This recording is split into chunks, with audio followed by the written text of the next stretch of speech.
26 days ago, 2 scouts rode south carrying trade reports and correspondence for a neighbouring settlement. They were expected back within 8 days. When they failed to return, another pair was sent down the same track, followed by a larger search party, then a third. The searchers found the campsites where the scouts had spent their first nights out. They found boot prints, horse tracks, and the remains of cooking fires. After the 4th day, the trail ended. There were no signs of a struggle, no abandoned equipment, and no bodies. Nothing. The search continued for another week before the council called the teams home. There were crops to tend, fences to repair, livestock to manage, and other scout runs still to be made. Life couldn't stop for 2 missing people, no matter how strongly some disagreed. The scouts' names were still spoken occasionally, mostly at evening meals, and mostly by people who'd known them well. But fewer conversations ended with, "Maybe they'll come back." Each day that passed made that sentence harder to believe. The road remained open. No one knew what happened out there, and no one knew if they ever would. Matthew arrived at the schoolhouse before sunrise. The building had once been a machinery shed. Old tool brackets and rust stains marked the walls beneath newer repairs. A kettle sat warming on a small stove while he arranged 3 slates across a long table. Outside, the settlement was already awake. Voices drifted through the open doorway, and livestock needed feeding regardless of assessments. The first student arrived before he finished preparing. "You said dawn." Ben leaned against the doorway. Matthew slid the final slate across the table. "I said near dawn." Ben glanced back outside. "It's near enough." Matthew snorted. A few minutes later, Ella appeared, carrying a notebook under one arm. Noah followed shortly after, taller than the other 2 and in no particular hurry. The 3 students settled onto benches. After a moment, Noah nodded toward the empty 4th seat beside the wall. "You still keeping that there?" Matthew knew which seat he meant, but he didn't look at it. "For now." For a moment nobody spoke. Ben cleared his throat. "So who's going first?" Matthew slid the slates across the table. "Depends." Ben frowned. "On what?" Matthew nodded toward the windows. "Whether any of you've suddenly become observant since yesterday." Ben groaned. Ella smiled. Noah's attention had already drifted beyond the doorway toward the paddocks. Matthew watched them for a moment. They were different ages, with different strengths and different futures, yet all of them would eventually inherit the same settlement. "Come on," he said, pushing himself to his feet. "Let's see what you've been paying attention to." The students rose and followed him outside. They stopped on a low rise overlooking the settlement. Fields stretched away in uneven rectangles. Livestock clustered near water troughs, while beyond the cleared land, scrub and woodland rolled toward the horizon. Matthew gave them a few moments to look, then said, "Well?" Ben answered first. "Fence is down along the northern paddock." Matthew followed his gaze. A section had collapsed. "Good." Ella pointed toward the livestock. "One of the cattle's limping. Also good." Noah remained silent. Matthew waited. Eventually Noah raised a hand toward the western edge of the settlement. 3 workers in the northern paddock. Usually there'd be 4. Ben frowned. "You can see that from here?" "No." Ben looked back toward the paddock.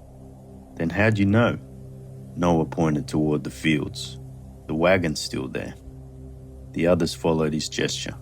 "If they were moving supplies, somebody would have taken it back already," Noah continued.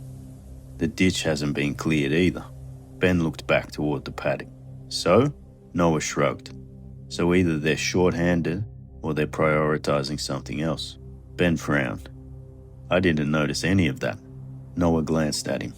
"You weren't looking for it." Ella crossed her arms. "Could just be running late." Noah nodded. "Could be." Matthew allowed himself a faint smile. A flock of birds suddenly lifted from the trees beyond the fields. All four turned instinctively as a fox darted from the scrub below and vanished into the grass. Moments later, the birds settled again. Observation isn't about seeing everything, Matthew said as he turned back toward the settlement. It's about knowing which things might matter. The students followed him down the rise. Back at the schoolhouse, Matthew sketched a rough map onto a slate. Creek, a paddock, and a storage shed. Then he placed a small stone beside them. Water tank's cracked, he said. We've got enough timber to repair the shed or rebuild the tank. Not both. The tank, Ben answered before anyone else could speak. Matthew nodded. Ella frowned at the slate. What condition's the shed in? Bad, Matthew replied. She considered that for a moment. The tank then. How far's the creek? Noah asked. Matthew said nothing. The shed stores what? Noah asked again. Still nothing. Ben let out an exasperated sigh. People need water. They do, Noah agreed. But I don't know enough to answer. Someone outside shouted for a missing tool. Another voice answered. Matthew crossed his arms and waited for the noise to pass. Why not? He asked. Noah tapped the slate.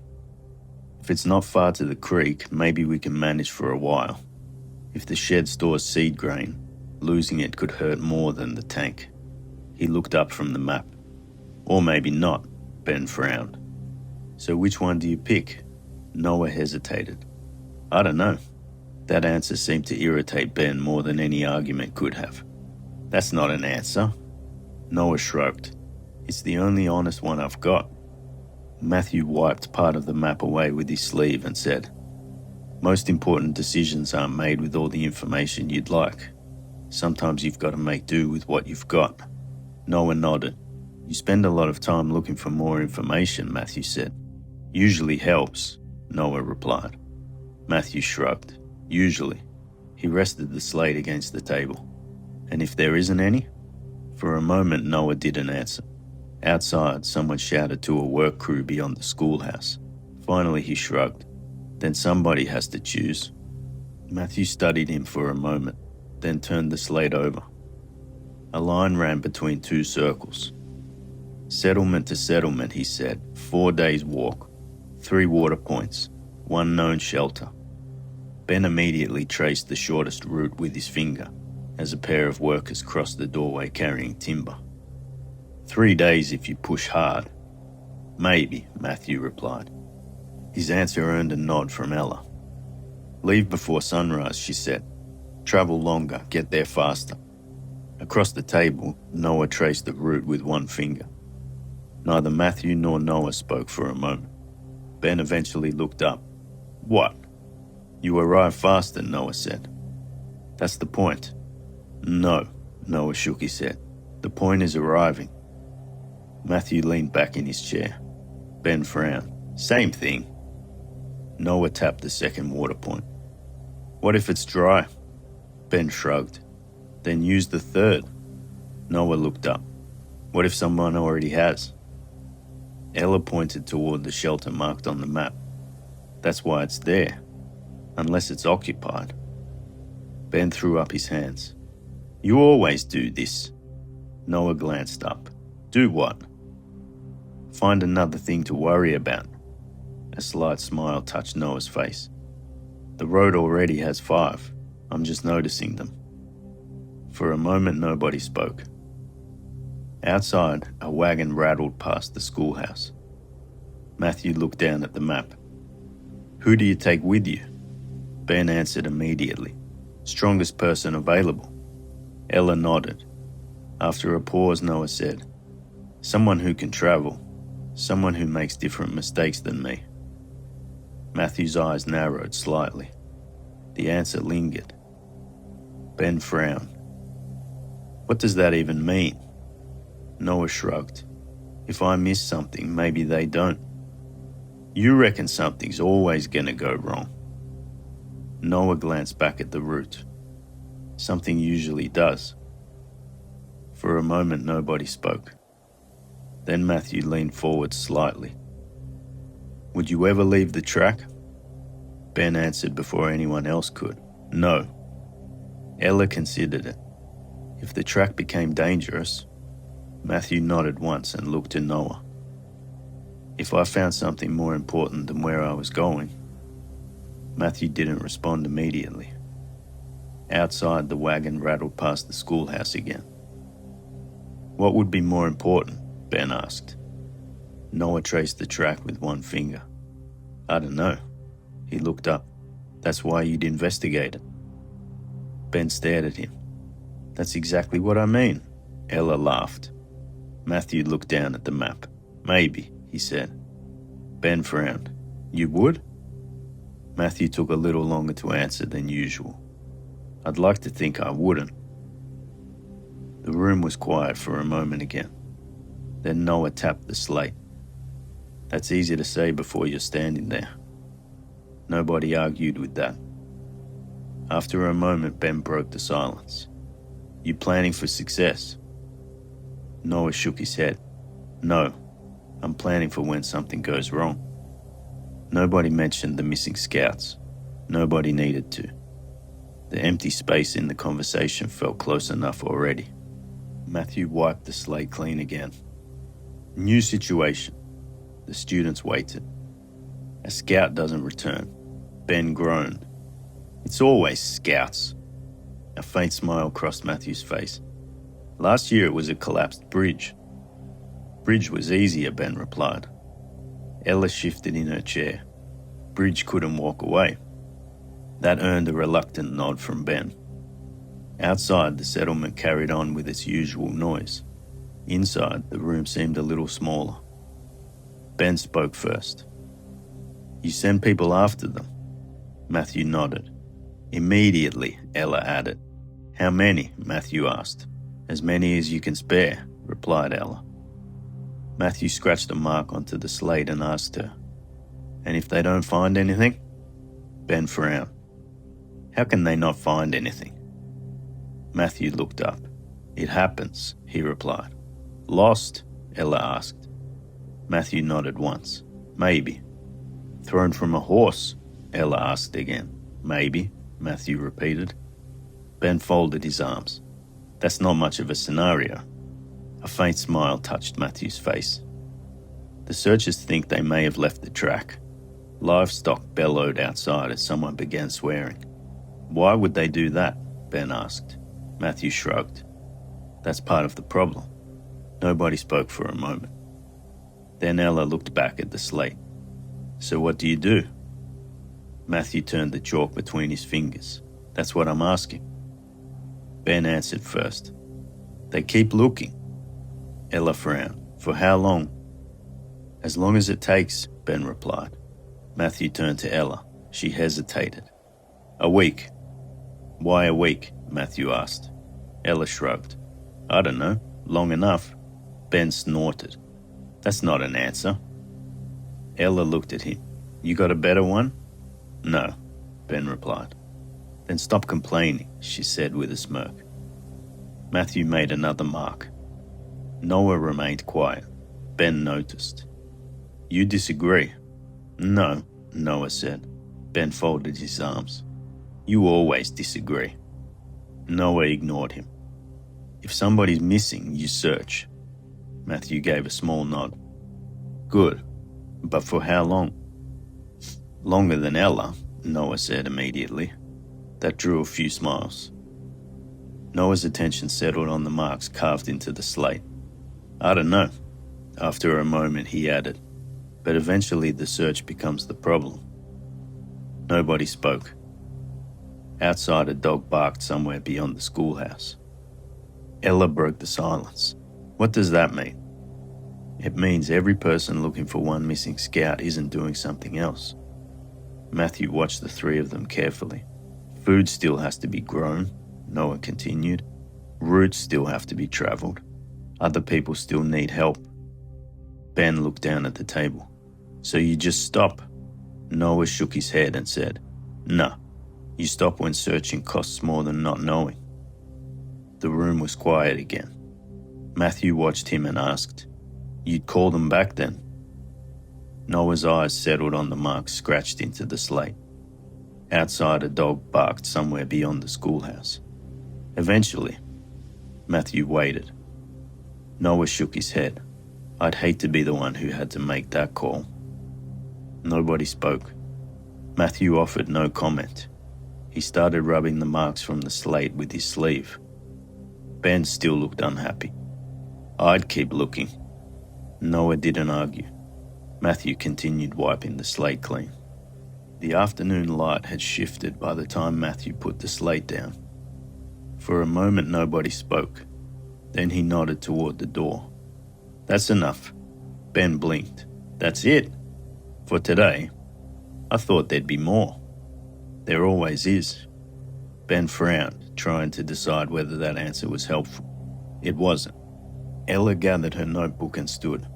So how'd we go? Matthew pointed toward the doorway. You'll find out when you're older. Ben groaned. That's not fair either. No, Matthew said. A small smile tugged at the corner of his mouth. It usually isn't, but such is life. The two younger students headed outside together, still arguing about when a search should end as they crossed the yard. Their voices faded into the sounds of the settlement. A wagon creaked somewhere beyond the schoolhouse. Someone yelled instructions from a paddock, and a dog barked in reply. Then the room grew quiet. Noah remained seated. The empty bench beside the wall sat between them. Matthew watched the younger students disappear between the buildings. They'll be fine. Noah was still looking out the doorway. Probably. They'll stop arguing eventually. Matthew snorted. No, they won't. A faint smile crossed Noah's face. Fair, he said. For a moment neither of them spoke.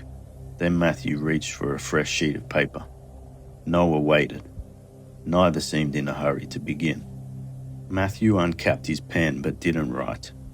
For a while they listened to the sounds outside. A hammer striking timber, distant voices, the ordinary noise of people keeping a settlement alive. Finally Matthew broke the silence. Do you still want to scout? Noah looked surprised. That's the question. Is one of them? Noah glanced toward the doorway. Yes. Matthew nodded. Neither spoke for a moment. You know what happened to the others? No. Neither do I. The answer settled between them. After a moment, Matthew looked down at the table. Do you think they left the route? Maybe. Neither seemed eager to continue that thought. Instead, Noah looked down at the table again. My father thinks they got lost. And you? I think if they were lost, somebody would have found something. Matthew said nothing. People keep asking what happened, Noah went on, looking back toward the fields beyond the doorway, as though if they knew, it'd make things easier. Matthew leaned back in his chair and asked, Would it? Maybe, replied Noah. Then he shook his head. Nah. We'd still have fields to work, tracks to travel, and repairs to make. A faint smile touched Matthew's face. Outside, another wagon rolled past the schoolhouse before fading into the distance. When I was younger, Noah said, I thought adults knew things. Matthew laughed. That's disappointing. A little, Noah smiled. But I don't think that's it anymore. Matthew asked, What is it then? Again, Noah looked toward the doorway, toward the settlement and the people moving through it. I think adults are just the people who keep doing what needs doing. After a pause, Matthew looked down at the blank recommendation sheet in front of him. For the first time that day, he stopped searching for the right answer.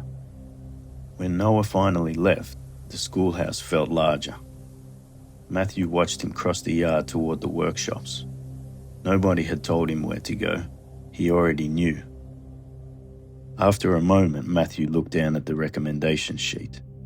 Ready for adult responsibilities.